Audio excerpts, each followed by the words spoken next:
Nakon vrlo uspešnog starta koncertne sezone i odličnih inostranih gostovanja koja su sada iza nas, napokon smo se približili i novom 5. po redu Festivalu srpskog podzemlja, koji svima nama predstavlja jedan od najbitnijih i najdražih događaja tokom godine. Kao i prethodnih godina, Festival srpskog podzemlja će objediniti na jednom mestu okupiti sve underground umetnike, ali i ostale koji se osjećaju kao pripadnici nezavisne muzičke scene.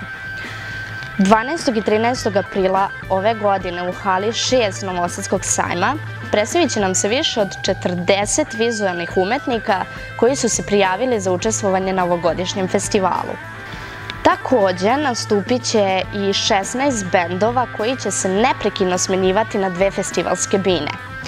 Pored svega nabrojanog, festival će ugostiti i inostrani dokumentarni film pod nazivom Železne stopinje, koji je rađen u Sloveniji i čije prikazivanje će zapravo biti ekskluzivna premijera na teritoriji Srbije. Film se bavi početcima i nastankom heavy metal pokreta u Sloveniji početkom 80. godina, a projekcija će se održati u kino sali Kulturnog centra Novog Sada, gde se i trenutno nalazimo, dok će ulaz na projekciju biti potpuno besplatan. Naravno, pored koncerata, izložbi i performansi, posetioci festivala će biti u mogućnosti da vide i široku ponudu nezavisnih izlagača, izdavača, strip crtača i mnogih drugih. Bitno je naglasiti da je ulaz na prvi dan festivala besplatan i svi su pozvani da nam se pridruže na otvaranju festivala i izložbi vizualnih umetnika uz 2 performansa koji će biti izvedeni isto veče.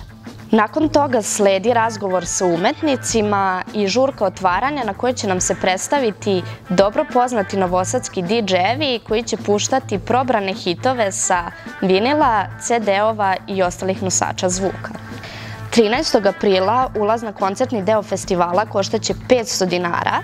Ulaznice se mogu kupiti širom Srbije, ali također prodavaće se i na ulazu na festival po istoj ceni.